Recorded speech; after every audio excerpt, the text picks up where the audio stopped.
St Peters. Today I'm going to read you the first story from Dragons at Crumbling Castle by Terry Pratchett. Dragons at Crumbling Castle. In the days of King Arthur, there were no newspapers, only town criers, who went around shouting the news at the top of their voices. King Arthur was sitting up in bed one Sunday eating an egg when the Sunday town crier trooped in. Actually, there were several of them. A man to draw the pictures, a jester for the jokes, and a small man in tights and football boots who was called the sports pages. "Dragons invade Crumbling Castle," shouted the news crier. This was the headline. And then he said in a softer voice, "For full details, hear page 9. King Arthur dropped his spoon in amazement. Dragons? All the knights were out on quests, except for Sir Lancelot, and he had gone to France for his holidays. The 9th page came panting up, coughed, and said, "Thousands flee for their lives as family of green dragons burn and rampage Crumbling Castle." "What is King Arthur going to do about this?" demanded the editorial crier pompously. "What do we pay our taxes for? The people of Camelot demand action." "Throw them out and give them 4d each," said the king to the butler, "and then call the guard." Later that day he went out to the courtyard. "Now then, men," he said, "I want a volunteer." Then he adjusted his spectacles. The only other person in the courtyard was a small boy in a suit of mail, much too big for him. "Ralph reporting, sire," the lad said, and saluted. "Where's everybody else?" "Tom, John, Ron, Fred and Bill are off sick," said Ralph, counting on his fingers. "And then William, Bert, Joe and Albert are on holiday. James is visiting his granny. Rupert has gone hunting. And Eric—" "Well then," said the king. "Ralph, how would you like to visit Crumbling Castle?" "Nice scenery, excellent food, only a few dragons to kill. Take my spare suit of armour. It's a bit roomy, but quite thick." So Ralph got on his donkey and trotted over the drawbridge whistling, and disappeared over the hills. When he was out of sight, he took off the armour and hid it behind a hedge, because it squeaked and was much too hot, and he put on his ordinary clothes. High on a wooded hill sat a mounted figure in coal-black armour. He watched the young boy pass by, and then galloped down after him on his big black horse. "Halt in the name of the Friday night!" he cried in a deep voice, raising his black sword. Ralph looked round. "Excuse me, sir," he said. "Is this the right road to Crumbling Castle?" "Well, yes, actually it is," said the knight, looking rather embarrassed. And then he remembered that he really was a big bad knight, and continued in a hollow voice, "But you'll have to fight me first." Ralph looked up in amazement as the Black Knight got off his horse and charged at him, waving his sword. "Yield!" the knight yelled. And then he got his foot stuck in a rabbit hole and tripped over in a great clatter, like an explosion in a tin factory. Bits of armour flew everywhere. There was silence for a moment, and then the helmet unscrewed itself, and Ralph saw that the Friday Knight himself was a very small man indeed, or at least he had a very small head. "Sorry," said the knight, "can I try again?" "Certainly not," said Ralph, and unsheathed his rusty sword. "I've won, you've fallen over first. It's not even Friday, so I shall call you Fortnight, because I fought you tonight. You're my prisoner." There was a great deal of clanking inside the armour, and then Fortnight climbed out through the trapdoor in the back. His ferocious black armour was 3 times as big as he was.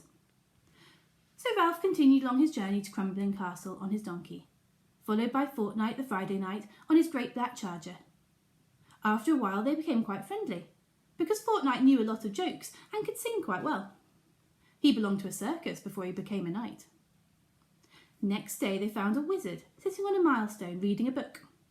He had the normal wizard's uniform, long white beard, pointed hat, a sort of night-dress covered in signs and spells, and long floppy boots, which had taken off, revealing red socks.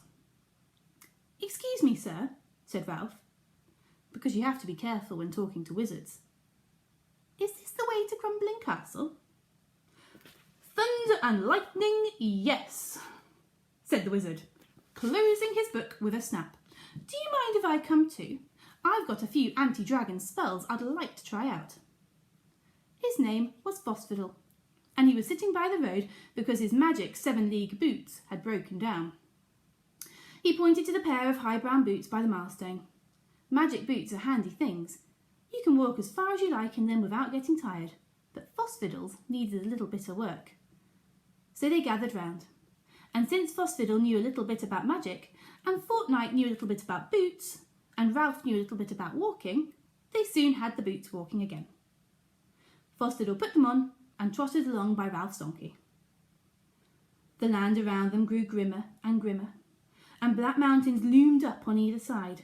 Grey clouds covered the sun, and a cold wind sprang up. The three of them plodded on, and came to a cave hidden in a clump of thorn bushes. "We could do with a fire," said Ralph. "Nothing easier," said Phosphidle. He muttered something, and produced a funny-looking glass bulb, a small hat, a banana, and a brass candlestick. It wasn't that he was a bad wizard, he just got things a bit mixed up. And if he had but known it, the funny-looking bulb was several centuries ahead of itself.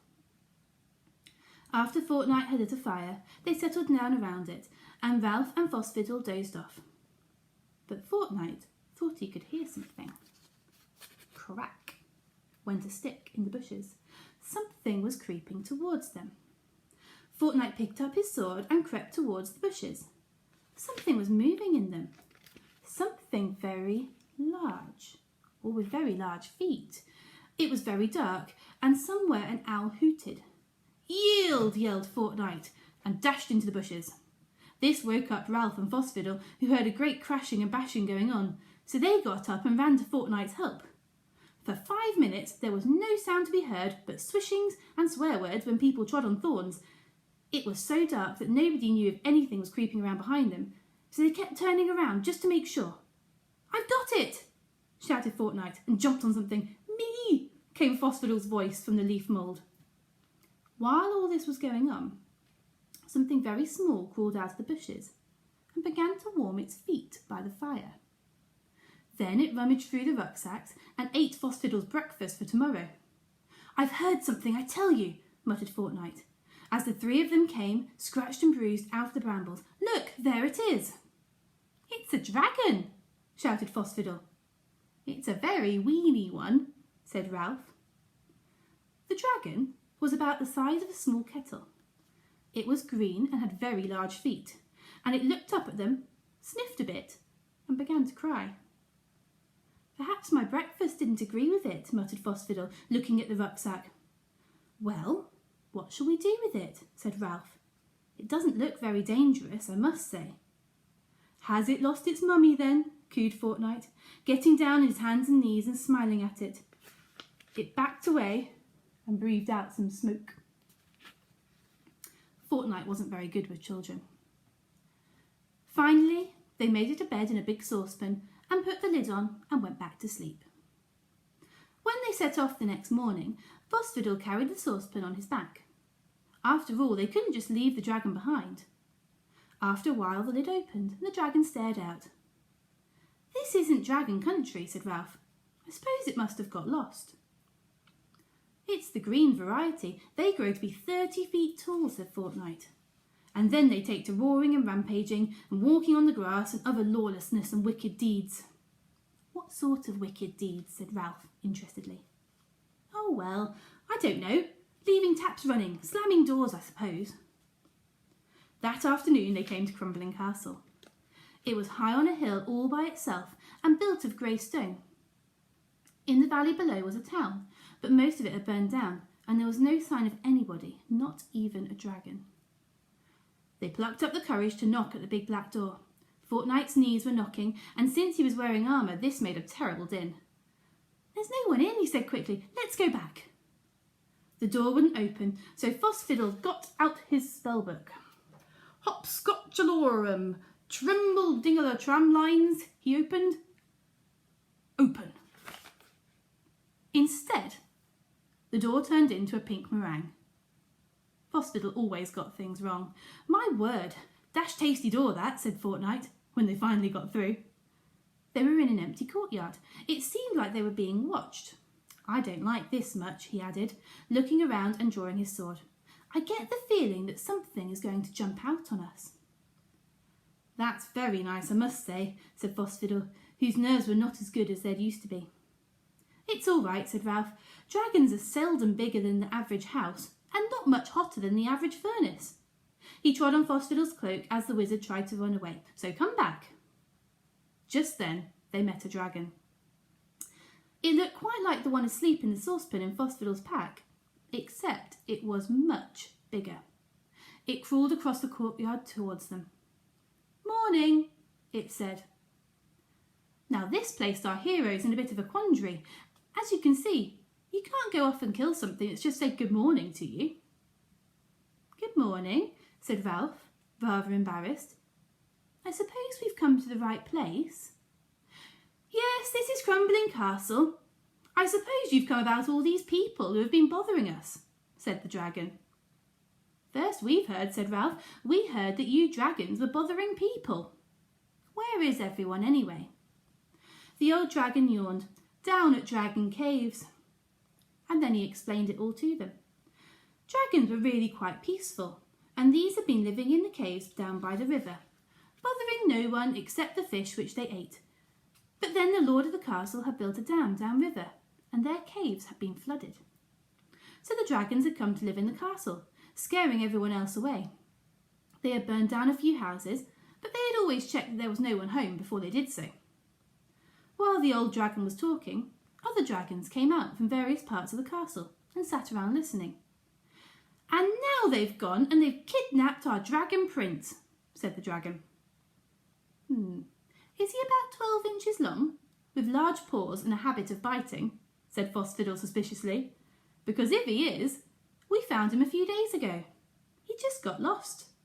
He held out the saucepan and the little dragon's head popped out. There had to be a lot of explaining. Fortnite went down to the river and found the lord hiding up a tree and brought him back. Most of the other castle people followed the lord. "I'm afraid there's no possibility of taking the dam down," said the lord, hiding behind Fortnite. "We built it for a swimming pool." "You don't have to," said Ralph. "All you need to do is build a few caves out of the bricks or something like that." And so they did. The 3 fighters pitched in and helped, and it wasn't long before they had a nice row of caves with hot and cold running water and a bath in each one. The dragons took to them at once and agreed to leave the castle. "I suppose that's it then," said Ralph, as they strolled away from the castle with all the dragons and people waving to them. "Good job for the dragons, there wasn't any fighting," said Phosphidle. "Or they might have found out a thing or two." They had a good laugh about that as they disappeared over the hill. Fantastic. I hope you've enjoyed that one.